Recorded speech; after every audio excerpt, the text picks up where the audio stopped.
রাজা সাহেব রানী মারা গেছে। কিভাবে মারা গেছে? রাজকুমারের ভয়ানক পাদের কারণে। রাজকুমারের আবারও পাদের ব্যারামে চালু হয়ে গেছে। এই বাবু, তুই এখন আমার কাছ থেকে দূরেই থাক। মন্ত্রিনী, যাও কোনো ভালো ডাক্তারকে ডেকে নিয়ে আসো।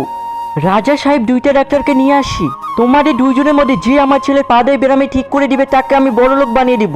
আমি ঠিক করে দিব, দেখি তো কি হয়েছে। রাজকুমার, এই জলটা খেয়ে নাও, তাহলে ঠিক হয়ে যাবা। রাজা সাহেব, রাজকুমার ঠিক হয়ে গেছে, আর কোনোদিন পাতবে না। আরে এটা কি হচ্ছে? রাজকুমার তো আগের চেয়ে আরো বেশি পাচ্ছি। আহা! রাজা সাহেব, এখন রাজকুমারের পাদে কোনো সেন্ট থাকবে না। আরে বাপরে, পেয়ে গেলাম রাজকুমারের দুর্গন্ধ পাদের হাত থেকে মুক্তি। মন্ত্রিনী, 2 দিন হয়ে গেল কিন্তু রাজকুমার আর পা দেনি। এখন ওর পিছন থেকে লাঠিটা খুলে দাও আর মুখ থেকে সিলো টিপটা খুলে দাও।